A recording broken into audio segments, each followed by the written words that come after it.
종말이 온다는 것을 어떤 식으로 확인할 수 있나? 세상 더럽다, 뭐, 세상 이거 엉망이다, 마지막이다. 누구나 이야기할 수 있는데, 그걸 확정할 수 있는가? 그렇게 확정할 수 있는가? 다윗은 나를 건드리는 것이 바로 종말이라고 느꼈습니다. 종말. 자, 그럼 종말은 뭐냐? 종말이라는 것은,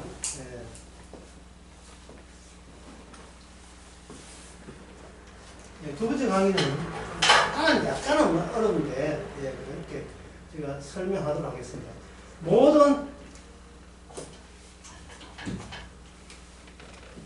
모든 희망을 앗아가는 것. 모든 희망을 앗아가는 게 종말입니다. 이게 바로 종말이 되겠습니다. 모든 희망이 없는 거예요. 이렇게 희망이 있어버리면 끝! 그 다음에 뭐 있겠지 되잖아요. 그러면 끝을 넘어서서 어떤 희망이 있어버리면 이거는 하나의 겁주는 거고, 조금만 참고 견디면 또 뭐 있어, 괜찮아, 희망을 가져야 돼, 이렇게 되는 거예요. 그게 바로 약간 사이비적인 신학에서 나온 게 뭐냐, 7년 대회 활랑판. 이 마지막 때 약간만 견디면 나중에는 우리는 천년왕국에 들어간다는 거예요. 그러니까 이거는 뭡니까? 자기 종말이 아니죠. 하나의 야심이고 계획이 되는 거예요. 계획은 희망에서 나오잖아요. 희망 없는데 종말 때문에, 종말은 뭐냐? 희망을 앗아가는 것은 무엇을 앗아가냐 하면 모든 나의 계획이 무산되는 걸 의미하는 겁니다. 모든 나의 계획이 무산되는 거예요.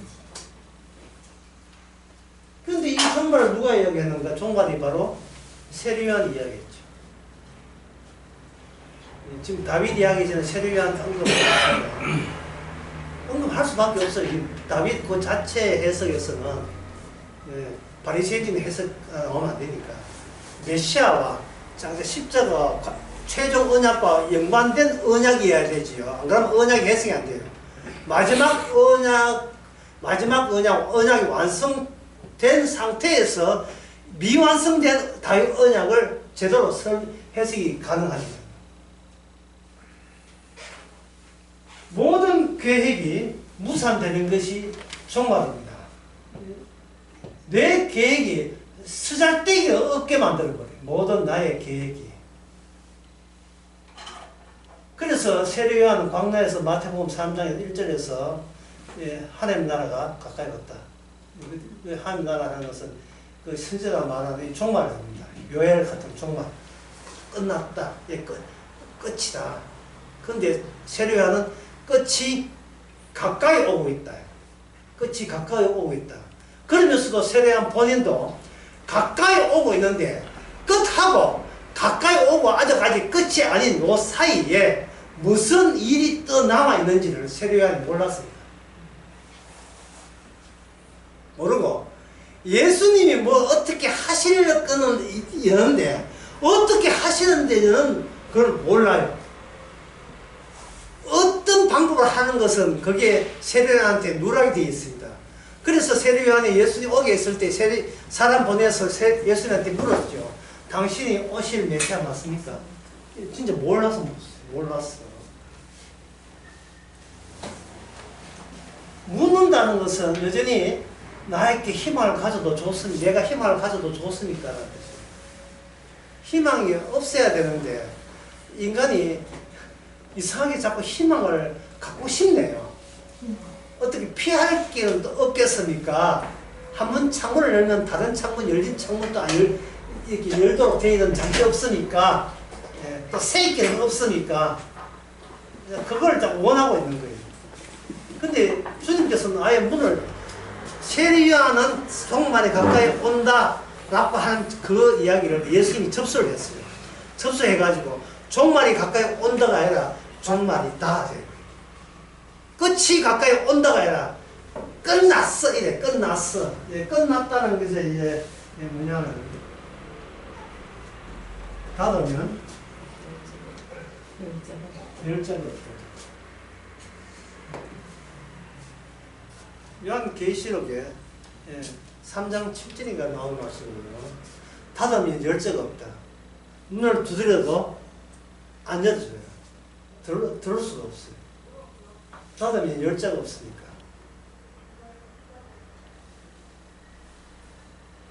천국 문은 닫혔습니다. 열쇠가, 천국에 열쇠가 있다는 말은 우리가 들어간다, 못 들어간다. 못 들어간다는 걸 더욱더 강조한 말이에요. 천국에 비밀번호 바뀌었어. 천국에 저기 끝이 나면 천국이 막혀 있다.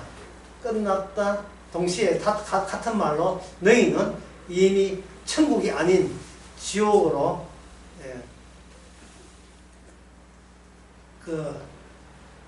갇혀 있는.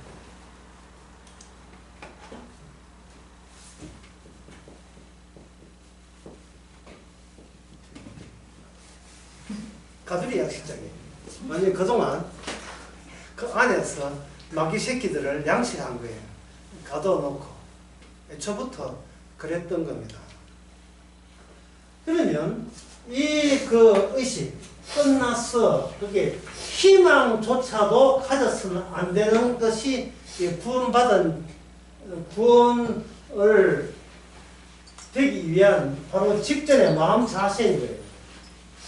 그러면 이 희망을 계획이 없고 희망을 가져서 안 된다는 것은 결국 누구 보고 이야기하느냐면 바로 주님이 우리 자신 보고 이야기하는 거예요. 희망 갖지 마. 계획 세우지 마. 그 계획이 너를 망칠 거예요. 자꾸 계획을 세워버리면 우리가 뭐가 백령 여긴다고요. 내가 희망을 가져버리면 아직도 자기한테 어떤 가치가 있다고 여기거든요. 아까 나눠 드린 복사물에 가사가 있는데 Dust in the Wind인데 가사를 한번 읽어볼게요. 영화도 나와 있고 있는데 I close my eyes. 나는 눈을 감아요. 잠깐 동안일 뿐인데 그 순간은 내 모든 꿈이 사라지죠. 내 눈앞에 지나 하나의 호기심처럼 바람 속의 먼지. 그 모든 것은 바람 속의 먼지일 뿐이에요. 늘 똑같은 노래, 끝없는 바다의 한 방울 같은 존재. 우리가 하는 모든 것들이 땅으로 내려가서 부서지죠. 우리가 보기에 거부해도 우리는 바람 속의 먼지. 우리는 바람 속의 먼지예요. 이제 붙잡으려고 하지 마요. 영원히 지속되는 것은 땅과 하늘뿐. 그것도 사라져요. 그리고 당신의 돈으로도 단 1분도 그 시간을 살 수가 없습니다. 내 소유의 시간은 없다 이 말이에요. 먼지 주제에 뭘 소유해요? 먼지인데, 먼지 1분인데, 먼지 속의 바람. 우리 모두는 그 바람 속의 먼지, 바람 부는 바람, 이게 딱 없어지는 바람. 먼지니까 바람이 우세하고 먼지는 약하잖아요. 그 바람에 어디로 쪽으로 불릴지 모르는 바람 속에 우리는 저항하지 못하고 같이 날려서 날아가는 먼지, 바람 속의 먼지, 바람 속에. 캔사스가 불렀던 합성입니다. 이 노래 자꾸 트니까 유튜브에서 저작권 문제에서 집에서 여러분들이 들어보시면 됩니다. 자, 이거 들어보니까 여러분 구약에 어느 책이 생각이 납니까? 전도서 생각나죠. 헛되고 모든 것이 헛되고. 그런데 이 가사가 복음적이니까 복음적이 아니에요. 우리 봤던 가사.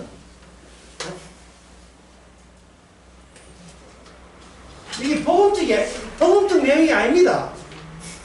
복음적 내용이 아닌데, 그런데 이 가사를 해야 될, 우리가 연착륙이니까, 이게 뭐냐? 인간의 한계입니다. 인간이 자기를 분석하면 남는 것은 바람 속의 먼지. 이게 모든 인간이 집단화, 머리 깎고 머리 길도 깎고 모든 짓을 해도 연구해보면 결국은 인간은 헛되고 헛되다. 그게 끝이. 뭘 해도 헛되도 아무것도 아니다. 또 나오면 인간은 헛상이다. 뭐 이게 나가야죠. 공부하다.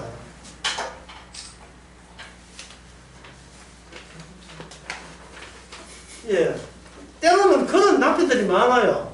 지는 돈 닦으러 허물을 찾아 헤매고 있고, 지 차비와 용돈은 아내가 직사게, 요양사회가 직사게 돈 닦아주고, 그거 차비되고 밥 주고, 지는 돈 닦으러 가고. 아, 인간은 허무하다. 근데 부인은 안 허무한데, 지금 애 새끼 와가지고 먹고 살아야 되고, 집세 내야 되고, 전기세 내야 되는데요. 자, 방금 제가 이 가사를 왜 하느냐 하면은, 성경 연구하고, 복음 공부하다가, 결국 마지막 결론이 이걸로 끝나요. 끝날 경우가 있어요. 왜? 인간의 한계니까. 인간의 한계니까. 다시 한번 막혀고 결국 건너갈 수 없다면 여기서 지금껏 아는 진리는 총 정리해보자.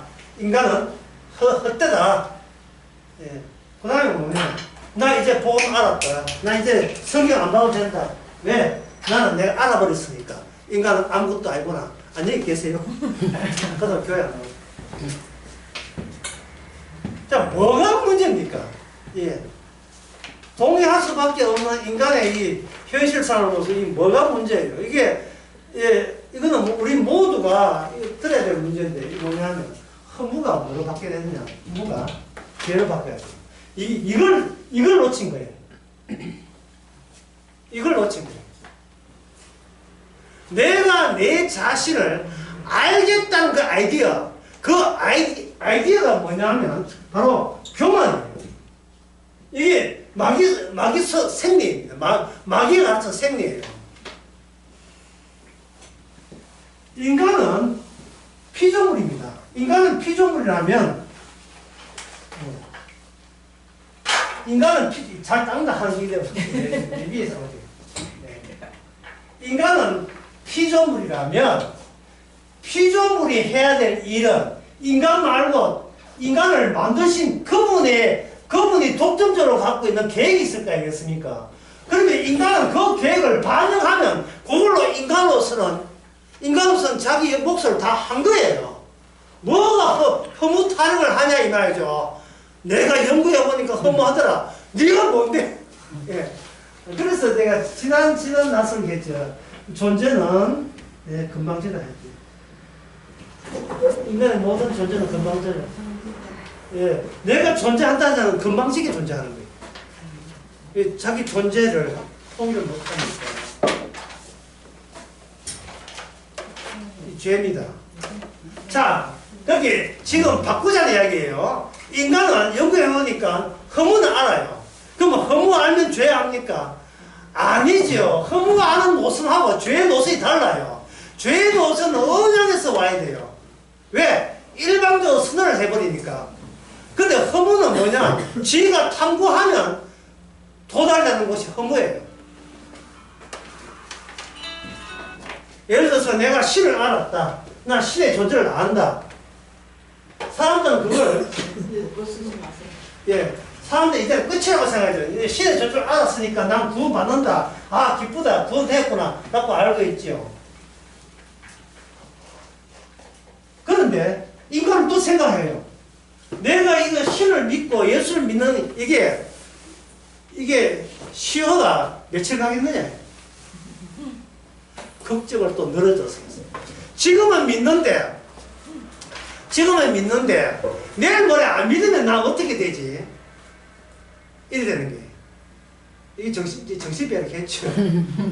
이게 정신병이겠죠. 지금은 내가 나를 정상으로 고쳐놨는데 내일 모레에 대해서 내가 다시 도전이 어떻게 하느냐. 내가 예수를 모른다. 그런 사람이 한두 명이 아니니까. 나 예수 모른다. 나 예수 누구? 뭐 이런 사람도 있고. 또 치매 걸리가 예수가 누군지 그러면 만약에 치매 걸린다면 지금 이 내 믿음이 치매 걸리는 순간 깜빡깜빡 기억하는 순간 이 믿음도 그 효과가 약발이 다 떨어져버리죠. 그러면 치매 걸린 상태에서 주께서 부르신다면 내가 주님을 믿는 상태입니까? 몽롱한 상태? 치매가 몽롱한 상태 아니고 다시 자기밖에 모르는 상태로 돌아가거든요. 예. 콘드로이체는 누가 기억한다고? 이 관절이 기억하잖아. 내 몸이 내 위주로 마지막에 화는데요. 왜 그래야 되는가? 그래야 우리가 흙이 되기 때문에 그래요. 창세기 3장에서 우리가 흙으로 돌아간 이유가 뭡니까? 죄 때문이죠. 그래서 우리는 백날 돌을 닦든 믿는다 하든 우리는 기어이 뭐가 되야 됩니까? 죄인으로서 흙으로 귀한다는 것이 주의 뜻입니다. 뜻이에요. 그러면 내가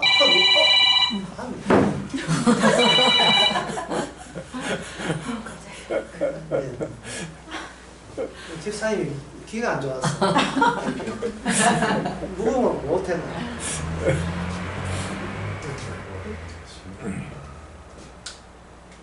뭐 지금은 전화 안 오지만 만약에 강의 중에 중요한 전화가 오면 나 어떻게 될지 하는 거.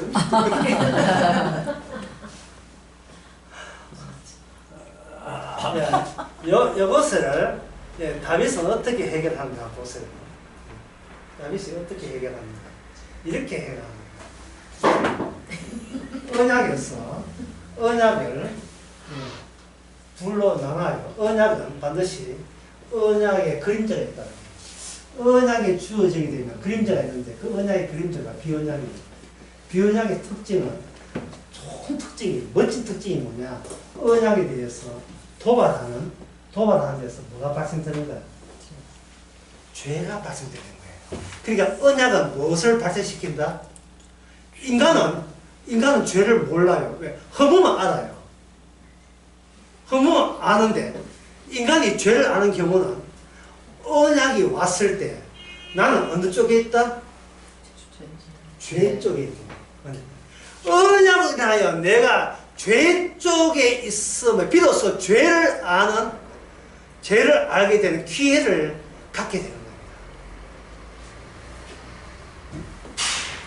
십자가 할 때 왜 주님께서 십자가 옆에 두 강도를 세웠을까요? 두 강도의 차이점을 보자면 십자가 중간 세 명을 십자가 졌는데 중간은 누구 차지? 예수님 차지죠. 양쪽에는 인간을 배치했습니다. 할 때 인간 둘 다 강도기 때문에 둘 다 뭐가 됩니까? 죄인이죠. 그런데 한쪽은 죄인을 인정하고 한쪽은 뭐냐? 자기 자신을 죄인으로 인정을 안 해요.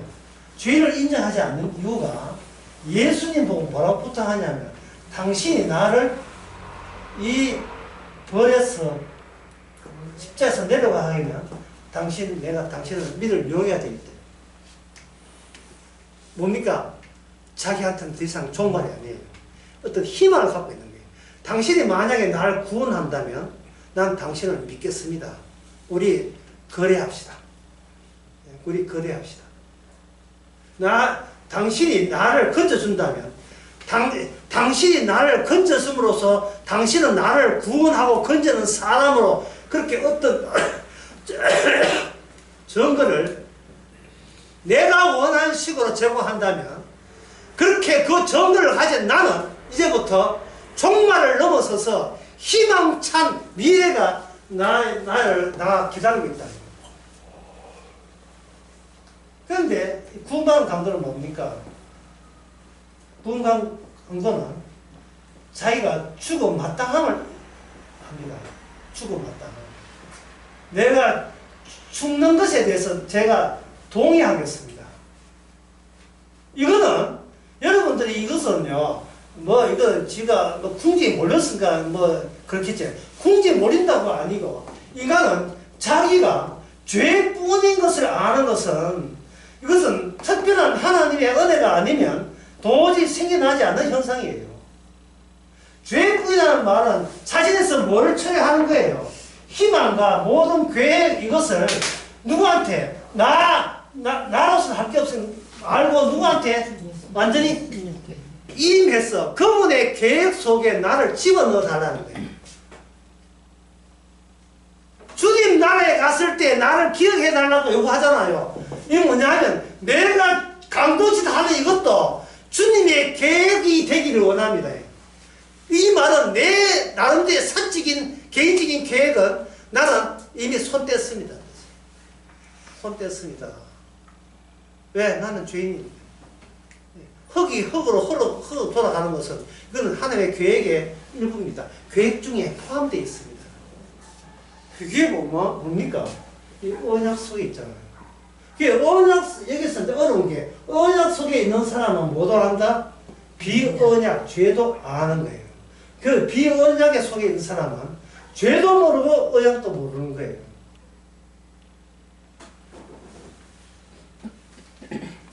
소돔과 고모라의 롯의 가정이 4명이었는데 4명이 천사에서 강제로 나왔어요. 그러면 4명 다 구원을 받아야 되는데 도중에 하나가 탈락했을 때에 왜 처음부터 소돔과 고모라에서 같이 멸망할 자만 멸망시키면 되는데 왜 끄집어내놓고 뒤돌아봄으로써 하나를 추가적으로 제거하느냐? 그것은 인간 구원이 목적이 아니고 언약대로 드러내는 데 있어서 하나님께서 사람이 필요하기 때문에 롯의 가정이 필요한 겁니다. 왜? 롯의 가정은 아브라함과 촉합 관계입니다. 언약을 드러내기 위해서 예, 롯의 처도 필요하고 롯도 필요했던 거예요. 롯의 처가 돌아보는 것은 누가복음 17장에 의해서 자기를 보존하기 위해서 돌아봤다고 되어 있어요. 32절에. 그러면 롯은 왜 안 돌아봅니까? 롯은 왜 안 돌아보죠? 자기의 계획을 포기했기 때문에 그렇죠. 롯의 머릿속에 아내가 없을 때, 이제는 이 소돔과 고모라 자기 동네에 다 사람이 죽어버렸을 때, 우리 가정은 후손은 누가 책임지지? 옳다구나. 내한테 2딸이 있잖아. 2딸이 있으니까 이 2딸 관계를 맺으면 자식이 낳겠다고 롯이 생각했습니까? 안 했습니까? 롯에게 그런 계획이 있었어요? 없었어요? 이미 롯은 종말이 이미 자기 내부에 이미 들어왔어요. 자기는 움직이는 끝이고 움직이는 종말이에요. 롯이 그 2딸이 후손 넣기 위해서 자기 아버지한테 한 것은 술을 먹였던 거예요. 제정신이 아니게 만들었는 거예요. 롯의 제정신이 아닙니다. 술 먹어놓고 의식 없을 때 한 짓이에요, 딸들이. 왜? 소돔과 고모라에서는 그것이 가능하기 때문에. 그런 의식은 그 세계에서는 가능하기 때문에. 그러면 소돔과 고모라의 불심판이 어떻게 돼요? 유예되죠. 며칠 동안 90일 동안, 90은 아니잖아요. 이거 트럼프 이야기고. 맞아요. 불심판은 어디로 유예됩니까? 그 롯의 모압과 암몬 이방 나라를 통해서 마지막 불심판까지 유예가 되죠. 유예되면서 죄도 유예되고 언약의 완성도 유예가 되는 거예요. 언약이 있는 곳에 비언약도 함께 그림자 하면서 따라 있는 거예요. 실체가 없으면 그림자 없으니까 같이 따라가게 되어 있다 이 말이죠. 따라가게 되어 있는 거예요.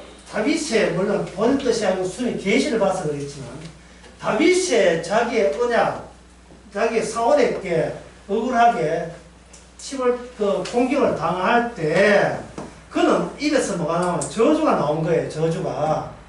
예. 저주는 죄에 있는 곳에 저주가 있어야 된다. 이 말을 죄에 있는 곳에 저주가 있다. 다윗은 그렇게 고백한 게 아니고 시편 59편에서는 나를 치는 자에게 반드시 필히 하나님의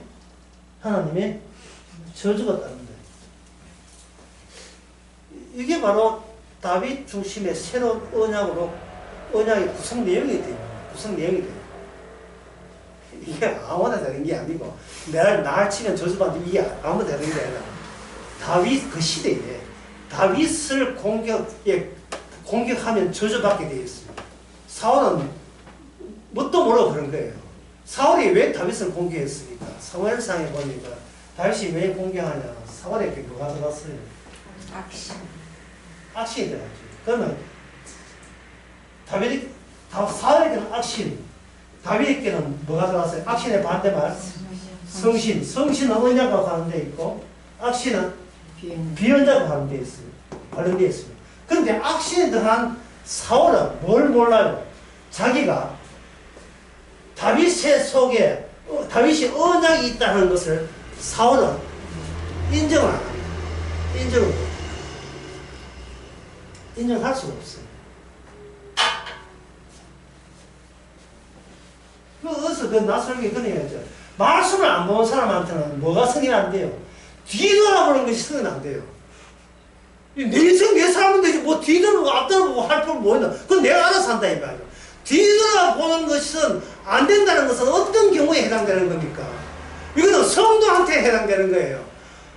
말씀을 바깥에서 보지 말고 말씀 안에 들어간 사람만이 둘러보니까 뒤돌아봤을 때 안 된다는 거. 그게 말씀 안에서 말씀을 보는 거예요. 말씀에 젖어서 보는 거예요.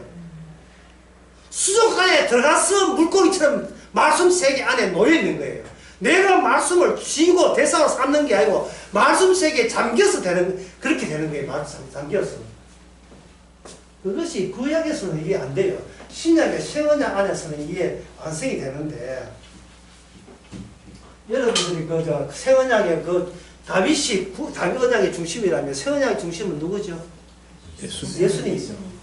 예수님이 계시다 할 때 여기 프리즘 아닙니까? 빛 놓으면 쫙 오색 색깔로 쫙 퍼지면서 스펙트럼 퍼지듯이 여기서 스펙트럼 퍼지는 게 뭐냐 하면 그때 인간들이 뭐라든 악마 여러 가지의 헌금 사도행전 5장에 아나니아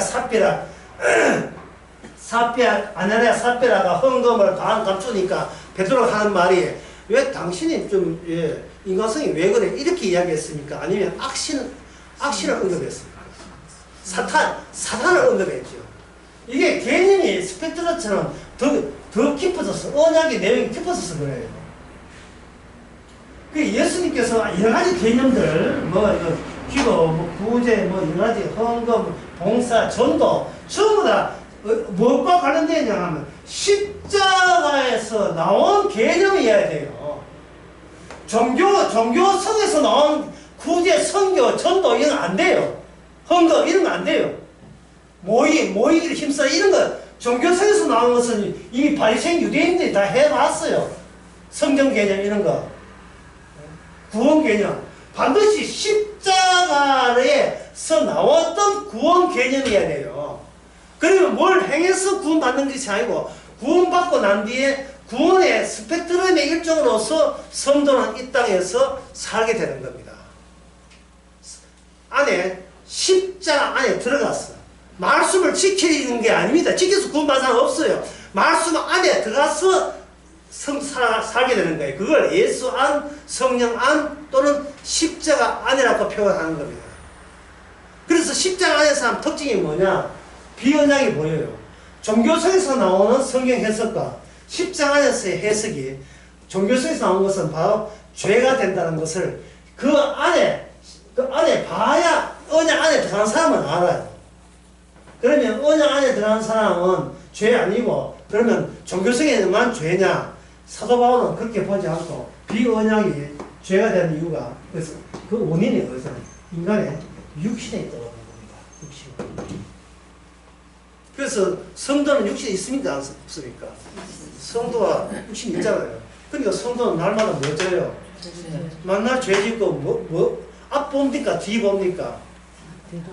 보는 게 자기 몫을 보증하는데 필요한 내 것에 관심이 있어요. 내 것에 나와 관련된 관계되는 사람, 친구 관리부터 돈 관리, 자금 관리, 통장 관리 모든 것이 내 소유와 관련된 것들을 거기에 신경 쓰고 있다고요. 그런데 성도의 차이점은 뭐냐? 그게 신경 쓰면서 그게 뭐라고 규정을 받습니까? 죄라고 규정받으니 세상에 이것보다 더 기쁜 소식이 어딨어요? 예? 죄 졌는데 뭘 받아요? 언약 안에 들어갔으니까 이게 무슨 이런 큰 난리냐, 이게 기쁜 난리냐 이 말이죠. 죄는 죄대로 죽을 때까지 죄다 지으면서 나중에 천국에 천국이 이미 천국 안에 살고 이게 무슨 이런 행운이 찾아온 겁니까? 그래서 이 성도의 특징은 뭐냐? 자신 있게 말합니다. 나는 뭐다? 불신자다. 나는 불신자다. 아주 막 입에 막 꼬리가 올라가. 좋았어. 다 같이 불신자가 됩시다. 합! 이런 거 있잖아요. 기존 종교선언자는 이 말을 모아줘요. 믿음은 구원받는다는 로마서에 문자가 나와 있는데 이거 왜 부정하는 거예요? 이거 부정하는 거예요.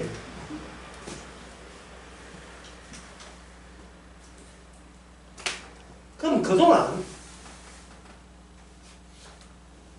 그러면 악마 같은 예를 들어 악마 같은 경우에 예수님께서 어디를 가냐면 성령이 있어 광야로 가죠. 광야에 갈 때 예수님하고 악마하고 단독으로 만납니다. 그때 악마가 쓸 수 있는 카드 다 나와요. 중요해서 악마가 쓸 수 있는 카드 또는 전략을 이 악마가 바보같이 이걸 다 수반했어요. 왜냐하면 예수님은 보통 분이 아니기 때문에 자기가 할 수 있는 딸딸 끊었어. 마지막 카드까지 다 썼습니다. 그 카드에 그 카드 마지막 전략이 궁금해요. 오변서 카드 그게 뭐냐 하면 모든 문제를 개인 문제로 돌리는 게 전략입니다. 모든 문제를 개인 문제. 여기에 세 가지 시험이에요. 세 가지. 당신이 하나님의 아들 인정하는데 그래도 당신 사적으로 배고프면 안 되잖아. 사적으로 당신 그렇게 인기 떨어지면 당신 주의를 못 하잖아. 당신 갖고 싶지, 이 세상에. 좀 유명하고 사람들이 자기 호응하고 싶지. 이런 거. 개인 문제를 돌리는 거예요. 그러면 성도가 이미 이게 악마의 카드, 전략의 카드죠. 그러면 성도가 이미 언약 안에 있으면 우는 사자같이 언약 안에 이미 택한 백성이라도 악마가 공격하죠. 언약 안에 있는 인간, 밖에 있는 인간은 공격 안 해요. 자기 사람인데 뭘 공격해. 시키기만 하면 할 때 성도에게 근심 걱정이 오는 것은 어떤 경우에만 근심 걱정이 옵니까? 어떤 경우에만? 내가 말씀하고 복음하고 다 아는데 갑자기 개인적인 문제로 이게 압축이 될 때 여기에 지나가는 7귀신 다 달라붙어요. 이렇게 다 달라붙어요. 네가 기분이 지금 다운됐다. 그거는 뭐냐? 야, 개인 문제니까 개인 문제는 누구하고 관계 있어요? 개인 문제와 관련되어 있어요.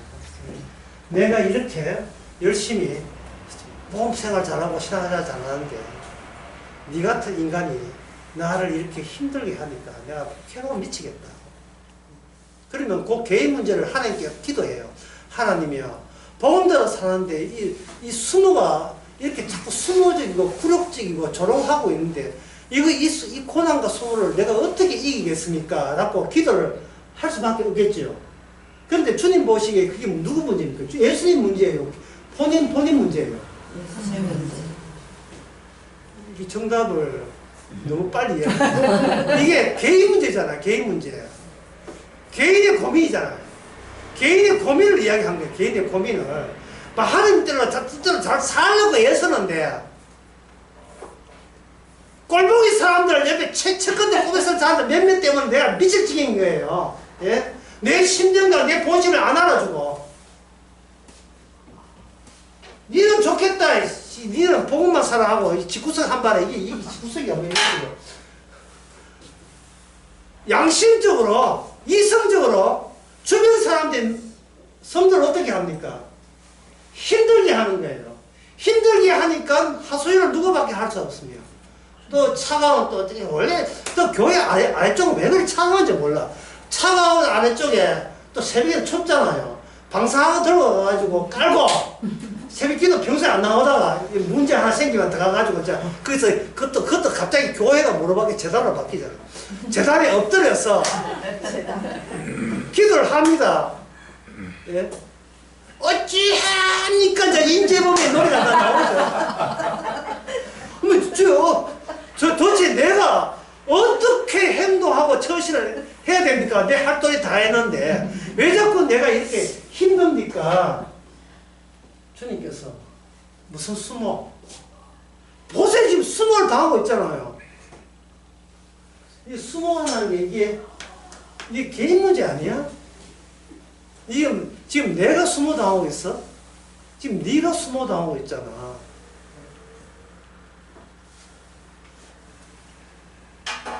너는 지금 뭘 잃었냐 하면 기쁨과 감사를 상실해버린 거예요. 왜냐하면 마귀가 어떻게 했습니까? 마귀가 복음 안에 있고 말씀 안에 있으면 복음대로 말씀대로 되어질 겁니다. 우리가 아는 요 지식에 의하면 성경 지식에 의하면 그래요. 그런데 우리에게 뭐가 있어요? 육신이 있죠. 육신은 인간은 뭐 따라 살아갑니까? 기분 따라 살죠.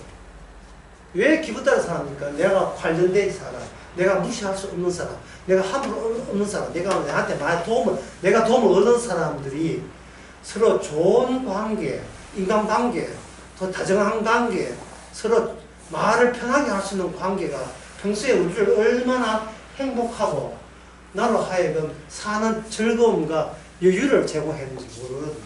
우리가 그런 경우가 많잖아요. 근데 그 가까운 사람이 섭섭하게 할 때 우리는 그것을 수모 또는 고난으로 해석하게 됩니다. 해석하게.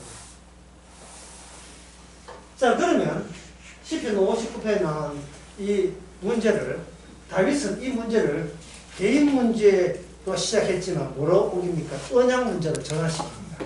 이 언약 문제. 그 어떻게 전환시키는지 한번 보세요. 시편 59편.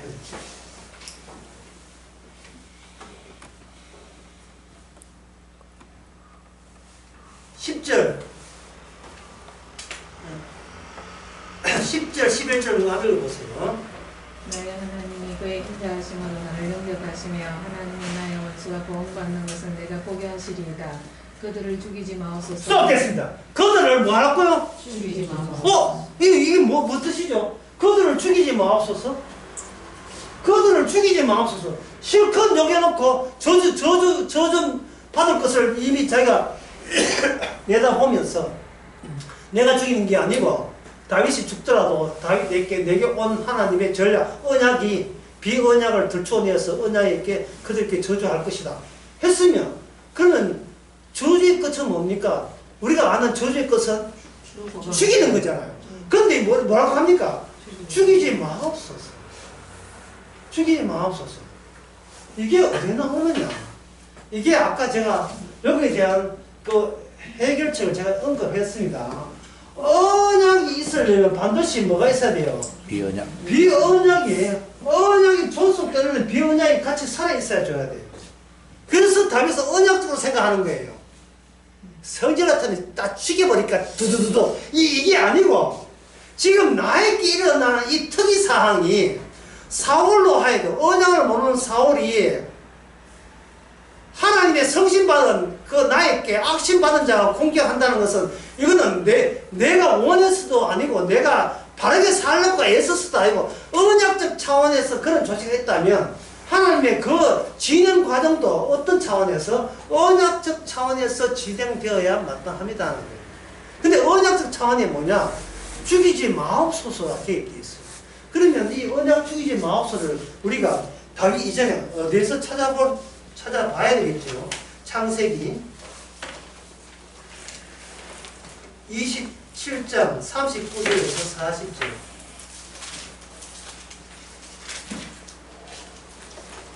그 전에 창세기 24장 60절.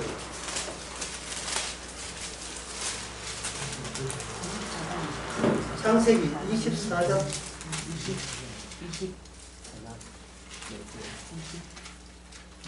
24장 6절. 잠깐만 기다려. 21장, 죄송합니다. 21장 18절. 창세기 21장 18절. 일어나 아이를 일으켜 내 손을 붙들라 그가 큰 민족을 이루게 하리라. 됐습니다. 감사합니다. 큰 민족이다. 이 큰 민족이 딱 큰 민족이 여러분 아브라함 민족을 이야기합니까? 아니면 이스마엘 민족을 이야기하는 거예요? 여기서 큰 민족이 이스마엘입니다. 하나님의 기업, 천국을 육으로 갈 수 없는 그 민족이 큰 민족이 돼요. 큰 민족이. 하나님께서 사라에게 하갈 가족을 가작과 이스마엘을 추방하면서 네가 지금 갑자기 이렇게 죽겠다는데 안 죽인다. 하나님이 안 죽여요. 언약을 위해서 비언약이 같이 나란히 철도, 기차, 철도처럼 나란히 가야 돼요. 성질한테는 아마 다 죽이고 싶고 하겠지만 하나님은 그 일을 그렇게 하지 않습니다. 왜 그러냐 하면 이 언약 안에 우리 죄인이 육신을 가진 죄인이 비언약에 속한 우리가 여기에 포함되어 있기 때문에 비언약에 살았던 자가 있어줘야 언약과 비언약 사이에 언약이 한 희생, 예수님의 피가 생생하게 그의 가치만, 살과 피의 가치만 높아질 수 있기 때문에 그렇습니다. 예수님은 자기의 이 땅의 이름이 예수지만 하늘나라에서 이름이 기능으로 바뀌기를 원해요. 뭐냐? 어린 양. 일찍 죽임을 당한 어린 양인의 기능만이 돋보이는 나라가 천국입니다. 내 때문에 죽었어. 어린 양이 뭡니까? 희생물을 말해. 내 때문에 희생되었어. 거기에서 같이 그 희생이 된 것에 찬미하기 위해서 모집된 자가 천국 백성이에요. 따라서 그걸 위해서 그 비언약 속에 속해 있던 죄인들을 중에서 뽑아냈기 때문에 그 죄인 뽑아냈다는 그 사람들의 비언약 요소가 언약 안에 계속 있어줘야 희생이라는 것이 계속 영원토록 참여가 받기 때문에 그렇습니다. 이게 바로 우상이 아닌 거예요.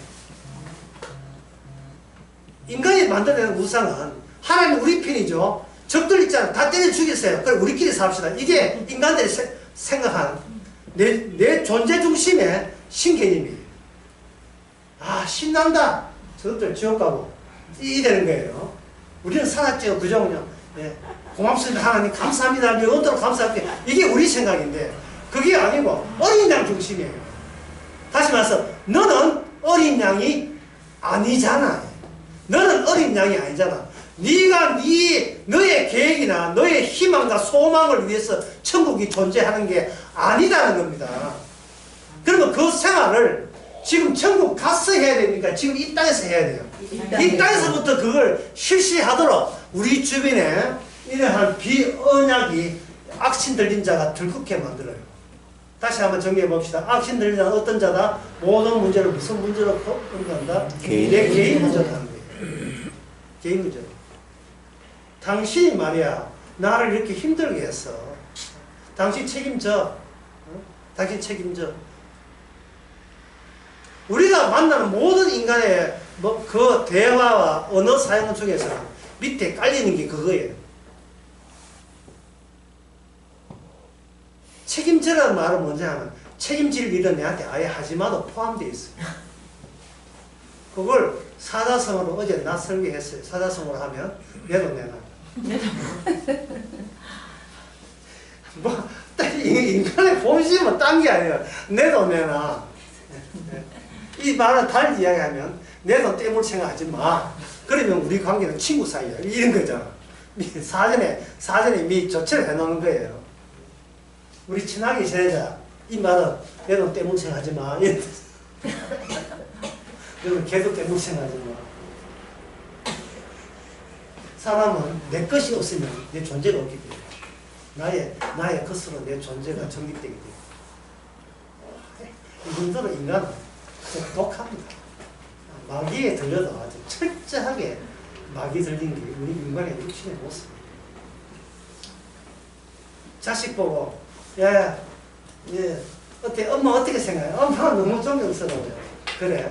아이고 참 착하구나. 뭐 뜻입니까? 얘도 가져갈 생각이야. 나도 뭐, 난 너가 장가 시집 보내고 나도 묵고 살아야 되니까. 예. 너가 아빠하고 내가 묵고 살아야 되거든. 너가 아빠 나이 들면 이제 버는 돈 없고 쓸돈만 있기 때문에 우리 아빠 연금 판매지만 또 사업한다고 또 대출 받고 나무 생활을 생각하지만 이 집뿐이야. 한 번 도와주 있어. 그런 소리 하지 마.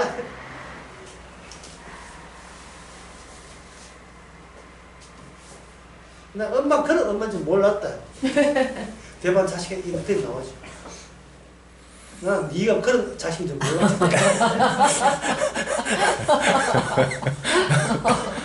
끝까지 그 엄마 빼먹고 아빠 빼먹고 돈 빼먹으면 좋아. 그 좋던 인간관계, 사실관계가 네? 아빠 없이는 못 살아, 엄마 없이는 못 살아 했던 게 돈만 계획되면, 소유만 계획되면 전부 다 다시 나빠지는 게 아니고 본래의 모습으로 갑니다. 감추었던 본래의 모습은 죄를 지어야 돼요. 죄를 지을 때 그 죄는 저희 해야 흙으로 돌아간다는 주님의 조치는 정당해져요. 주님의 조치가 정당해집니다. 우리가 그걸 아직도 그걸 감추고 살기 때문에 그 모르는 거예요. 그 다음에 창세기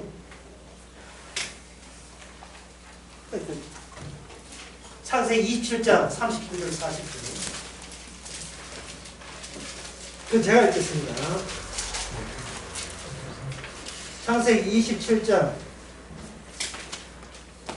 39절에서 40절 그 아비 이삭이 그에게 대답하여 가로되 너는 너의 주소는 땅의 기름짐에서 뜨고 내리는 하늘 이새에서 뜰 것이며 너는 칼을 믿고 생활하겠고 내 아우를 섬길 것이며 너가 매임을 벗을 때에는 그 멍에를 내 목에서 떨쳐버리리라 하였더라.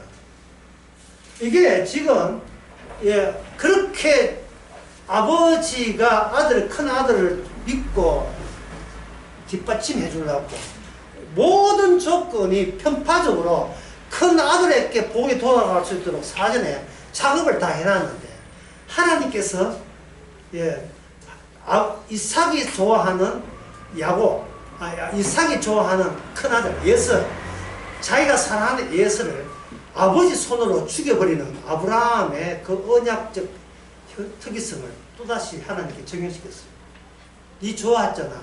네 손으로 죽이는 정도 아니죠. 네 손으로 저주해라. 네가 좋아하는 아들을 네 손으로 저주해라. 이게 언약입니다. 네가 싫어하는 아들 네 손으로 복을 주어라. 왜 자꾸 역질이 되는 거예요? 그것은 바로 예수님의 십자가가 사실은 거꾸로 매달린 하나님이기 때문에 거꾸로 매달린 하나님입니다. 하나님이 처박히는 하나님이 인간의 아이디어에서 마귀 들린 인간에게는 나올 수 없는 거예요. 악마의 신은 뭐냐? 위대한 분이에요. 그러나 초라한 하나님은 인간에서 나올 수 없다는 것은 그만큼 인간 자체가 전체가 악마의 세력가에 꼼짝 말아 붙잡혀 살았다는 것을 십자가를 통해서 그것을 확인하게 보여주는 증거입니다. 인간으로서는 고칠 수가 없지요. 그러니까 이 방금 언급한 것은 비언약이라는 것, 언약이라는 것은 토대가 뭐가 해야 돼요? 비언약이라는 토대를 깔아줘야 돼요. 누가 보면 그런 말씀 있어요. 적은 자여 걱정하지 마라. 하나님의 나라는 너희 것이다. 아예 단정을 숫자가 쪽수가 적은 걸로 되어 있어요. 신민기 9장에 보면 하나님이 이스라엘을 선택한 이유는 딱 한 가지예요. 그들이 숫자가 얼마 안 되기 때문에 작은 숫자이기 때문에. 그러면 구원받은 자는 숫자가 적습니까? 아니면 구원받은 자는 제로입니까? 사실은 정답은 제로예요. 구원받은 자는 예수님 한 분밖에 없습니다. 그걸 마지막 언약에 가면 예수님만 구원받아요. 예수님만 죽었다가 부활되고 나머지는 아무도 부활되지 않습니다. 그 나머지 그러면 성령 받은 사람은 뭐냐? 죄인인데 구원받는 자예요. 죄인인데 예수님의 구원에 참여된 자예요. 구원에 참여된 자. 창세기 24장 60절 이것도 제가 읽어보겠습니다. 리브가에게 축복하라되 우리 누이여 너는 천만인의 어미가 될지어다 내 씨로 그 다음에 뭡니까? 내 원수의 성을 연다. 그 원수의 성을 열려면 원수가 있어야 돼 없어야 돼요? 있어야 되죠. 원수가 있어야 되죠. 근데 이거는 언약에 들어간 사람만 이 원수란 걸 알지 다른 사람은 간파될 수가 없어요. 이거는 왜 사람들은 원수가 간파가 되느냐 하면 나에게 너무 친절하고 잘했고 나에게 헌신적으로 나를 키워주신 분들이거든요. 지금의 나 있기 위해서 자기 거 아니고 자기 것을 내까지 주가면서 나 하나 키워준 분, 그 집안 식구가 원수가 될 것을 누가 알았습니까? 누가 알았어요? 집안 식구가 원수인지를. 이 마태복음 10장에 나오는 이야기다. 사람이 인지상 정주고 정받고 사는 게 사는 거예요. 개인 대 개인 관계가. 뭔가 받은 게 있으면 어떻게 됩니까? 줘야 내 할 돈이 다 같은 느낌 들잖아요. 근데 그런 행동을 그게 행동이 집단화되고 이걸 가시화되고 구체화된 게 뭐냐면 이게 바로 인간 세계의 뭐냐 왕국입니다. 패거리 정치죠. 왕국이에요. 왕이 선정을 베풀면 모든 백성들이 왕의 소유가 됩니다. 그것을 원해서 이스라엘 왕노들이 사무엘에게 부탁했어요. 우리에게 뭘 달라? 왕을 달라. 우리가 원하는 왕을 우리가 선거할 수 있도록 뽑을 수 있도록 물론 선거관리위원회 조직대가 뽑을 수 있도록 해달라. 그때 하나님의 대처는 어떻습니까? 이것들이 아예 반란을 먹었어요. 이것들이 내 왕됨을 배척하는구나. 이것이 바로 비행기가 아직까지 하늘에 있어서 이 땅에 안착하기 전에 우리 인간 이스라엘이라는 그런 샘플을 통해서 인간들이 얼마나 죄인 것을 보여주는 거예요. 이제 완전히 비행기가 안착되어야 되면 이 땅에 뭡니까? 하나님이 사람이 되셨죠. 사람이 내린 모든 결론은 죽이자였습니다. 따라서 오늘날 우리가 성령 받은 것은 죽이자는 이 마음을 뚫고 네가 죽였던 피 흘려 죽였던 내가 너에 대한 구원자였다는 것. 내 피 속에 너의 죄가 포함된 채 나는 너를 구원할 것이다. 이것이 바로 예수님의 성신이죠. 성령의 이야기입니다. 기도하겠습니다. 하나님 아버지, 다윗을 통해서 비로소 하나님의 세상이 언약 세계 중심에 언약으로 움직이는 세상인 것을 알았습니다. 진짜 누가 천국 가고 지옥 가는 것 기준은 바로 언약이신 예수님에 의해서 일방적으로 결정된다는 것을 우리가 말씀을 통해서 다시 한번 깨닫게 하여 주시옵소서. 예수님의 이름으로 기도합니다. 아멘.